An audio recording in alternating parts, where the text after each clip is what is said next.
All right, I'm here with Adam, the founder of Linq Commerce, who recently got acquired. Adam, how you doing today? I'm doing well, Andrew. Thanks for having me. Yeah, I know we did like a triple reschedule for this one, so I'm super excited to chat, and that's on me. But for people that may not know you, do you want to give just a quick introduction of yourself? Yeah, sounds good. I'm Adam Senese. I founded Linq Commerce with my brother. We created an app for product bundling on the Shopify App Store.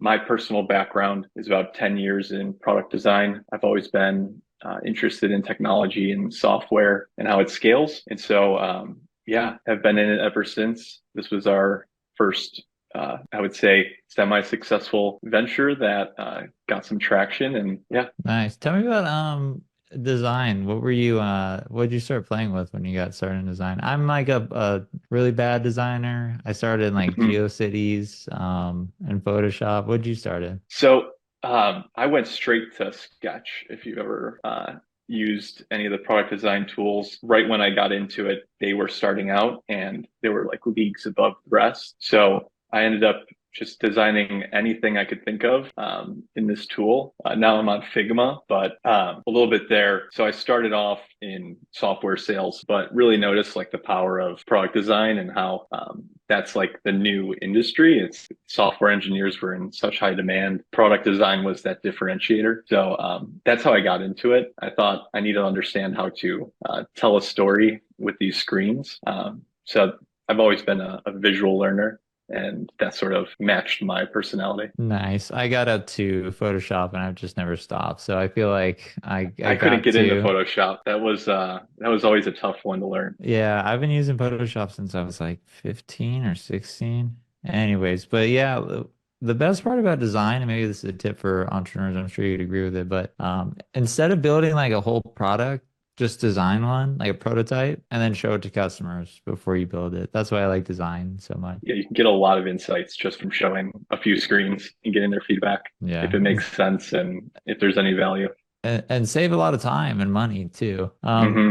But hey, let's talk about the Shopify SaaS that you got acquired. Tell me about where'd you get the idea to start it? So the story there starts on vacation. So I was going to Iceland, This is and every entrepreneur goes on vacation and comes back with ideas. yeah, and I was going by myself, but right at the last minute, my brother ends up joining me on this trip. We get our Airbnb, and we're hanging out, but there's a storm going on, so we get sort of stuck inside of the Airbnb, and we were just talking back and forth. Shopify was, becoming more and more popular. They opened up the App Store in the last few years, and we decided like, hey, let's sit down and find a category or subcategory that we thought was underserved. And so we basically just hopped on the computer, found one that had a few apps competing that we thought a lot of people would be interested in, and found product bundling. We thought there's only a handful of apps. Why not make one that sort of differentiates itself and see what happens with an app store like that? Nice. They're also great acquisitions. I personally have acquired a Shopify SaaS in the past, and it was awesome. I call them like SaaS on training wheels. You know, the analytics are all built in, the billing, the Yep, distribution. That's that was a awesome. huge part of it. Yeah. So if there's other people listening out there, Shopify SaaS, if you're looking at a first acquisition, they can be great because again, everything's integrated. You don't have to have like Google Analytics and all the other, items to support a regular SaaS. But tell me about, was there a moment building this product where you kind of sat back and you were like, oh damn, I think we really got something on our hands because it's hard to get your first customers. We were fortunate. So this was around 2020, so right when COVID was starting. Oh, that's yeah, And and you market timing, man. yeah, it was really a market timing situation. So we knew we were building for Shopify stores. We wanted something that was simple and different. And luckily, right when we launched, that's when everybody moved on to Shopify. Everyone started their own store. I think that was a record year for new Shopify stores. And so we launched, I think, beginning of the year. And then soon after, in the first month, we had at least 1,000 users, free and paid. Sheesh. And it was almost overnight. It was very very crazy just because things were shutting down. People needed to find new streams of revenue. So they're opening up their own stores. And yeah, we got lucky there. Definitely. It doesn't happen like that all the time, but that's one of the things. You just sort of have to be in the market to get those sort of opportunities. That is mind blowing. 1,000 signups, and what did you say, the first day or the first week? It was the first month. So First within that month. first month, we were already at least 1,000 customers. You want to know what the three factors to building a really, really successful startup are? Go for it. It's flawless execution, market timing, and a little bit of luck. I can agree with that. Yeah, Yeah, you can that's only a control big part of it. you can only control one, which is the execution, and then market timing, maybe. But having those tailwinds, like when the e-commerce boom was happening in 2020. So good for you, man. Now let's go over the acquisition. So acquisition closes, it's closing day. How did it feel Hmm. when that wire hit your bank account? It felt good. Acquire.com made it super easy to find a good buyer that we could get behind, where we're like, okay, they can handle our app. And once it was done, it felt like a weight off your shoulders, but then you're also thinking, what do we do next? That was probably the number one thing I was thinking is, what are we going to be spending our time on going forward? Yeah. What were your expectations when you listed on Acquire.com? Were you thinking like a couple buyers, like I don't know, and Yeah. then what actually So happened? so I can get into that. We were during that whole crazy boom, we were getting a few people just reaching out here and there asking to acquire the app. But we weren't really on the offensive there. We weren't trying to find anybody in particular. It wasn't even on top of our mind. But then after a few years, we just didn't feel like we were the right team to sort of take on some of the opportunities we saw with Shopify bundles. So it really just was a natural thing to go on acquire.com. It is the largest marketplace for these things. So we expected to get some buyers or interested buyers. And yeah, I think we had 50 people reach out to us, maybe 5 or 10 who hopped on a call. And towards the end, we found somebody who was a perfect fit. So it was a good experience overall. Nice. In terms of finding that perfect buyer, what stood out about that buyer? I think, especially with finding a buyer, there's some conversations where you feel that there's not you're not going to be able to easily get to an agreement. It might be a more tough conversation to get something where you're both happy. Often it came with like seller financing. And if you're not a super expensive SaaS app, you don't really need that type of additional complexity to a deal. Sometimes you just want it to be clean and trust that the process sort of figures it out yourself. Not let me rephrase that. So Well, there's yeah, a it's really good quote I think you're kind of mhm, alluding to, and tell me if I'm wrong, but you can't do a good deal with a bad person. I've never seen an mhm, acquisition go through where the owner and the buyer are just arguing the whole time and stuff like you got to get along with this person. I think that's the best way to mhm. think about when you pick. It's not the Right. top thing, but it's definitely on the top list. Right. And if you could tell if somebody's trying to find a extra good deal, you sort of have to trust like where you found your valuation, where you think the opportunities are. And if you're finding the right buyer who sees those same opportunities, it's going to be a lot easier. Uh, the whole process of figuring out, is this the right opportunity for them, is a lot easier if they could see that vision and are on the same page with you, not trying to take Yeah. advantage of the situation at all. Yeah, I know this is super obvious, but I love how you got on calls with buyers, because you would be surprised at the amount of, founders that I meet that, will list on Acquire.com, expect buyers to kind of just submit an offer and not understand, like you're in a sales process. You have to sell your business. You have to speak with buyers. You have to go over their questions. You have to provide, I'm sure due diligence documents, prior to even getting a letter of intent. So, Mhm. again, for anyone listening out here, if you're listening on Acquire.com, did you work with anyone on our team? Did you speak to anybody prior to going live on the marketplace with just general acquisition advice?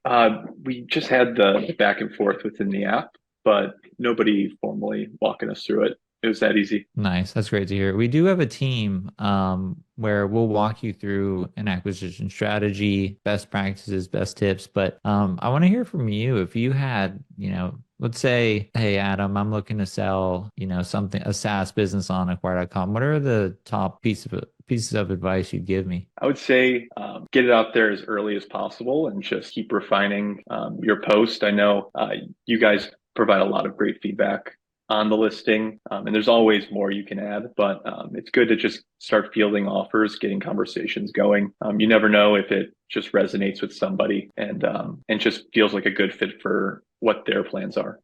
I would have actually probably listed earlier when the boom was at a higher peak. But we just never ended up going through acquire.com at that time. We were just heads down on the app. Nice. You got two more pieces of advice you owe me.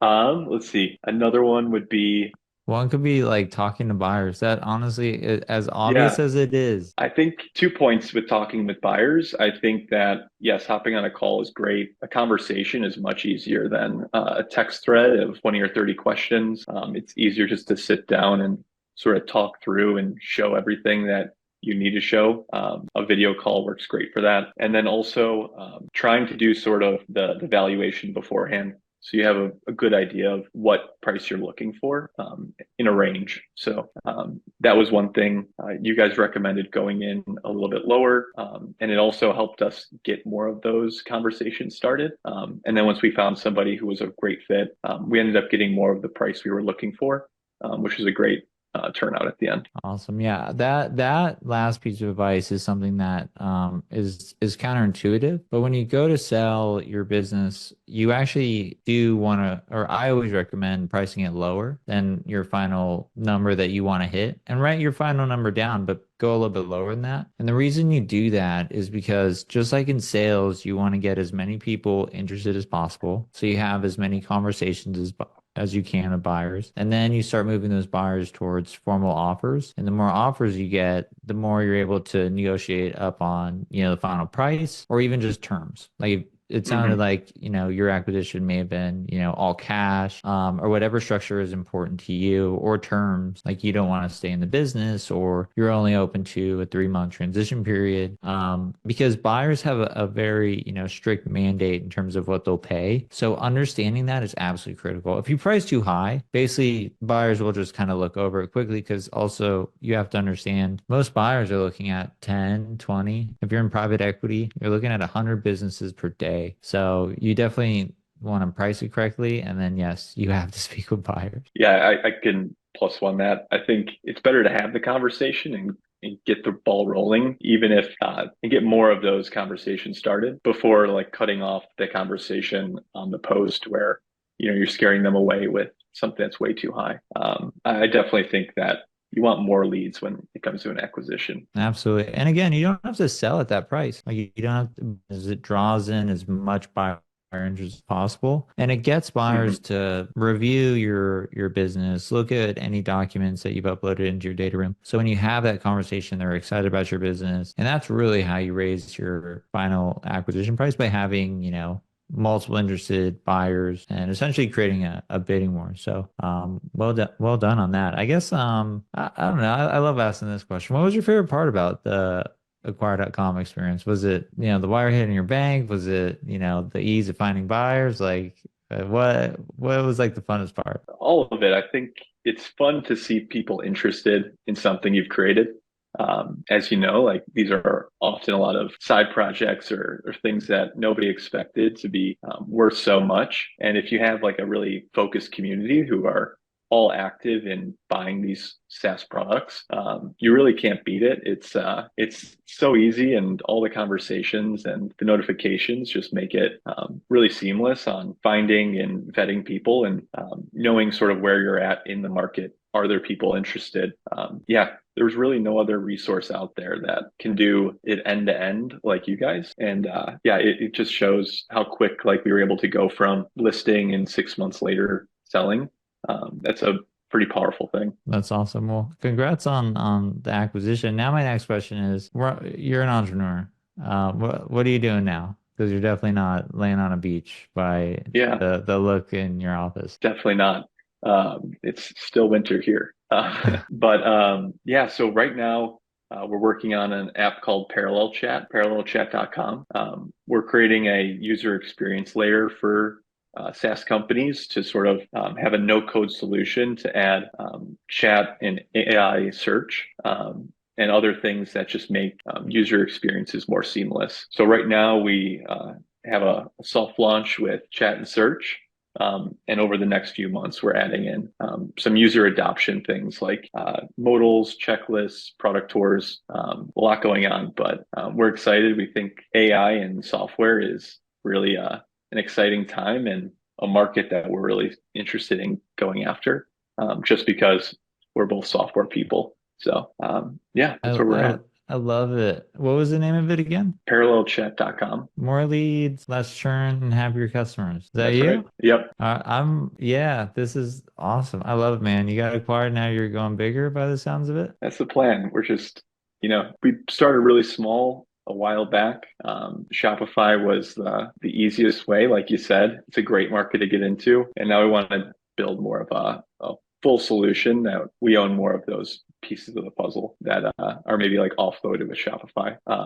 Yeah, This looks awesome, man. Well, hey, I'm rooting for you. Wow, and the website's beautiful too. 24/7 thank lead you. generation, qualification, gauge and understand our user needs. I love products like this. So I'm gonna check this out. But Adam, hey, thanks so much for coming on the pod and sharing your acquisition story. And I'm rooting for you, man. I'm gonna put this business in the show notes because this looks very interesting. And hope I get you back on here, one day, or maybe like a Yeah, seven or eight figure acquisition. yeah. Hopefully there's a round two. Yeah, thanks All for having me, Andrew. right, Adam. Appreciate you, dude. Take it easy. Bye.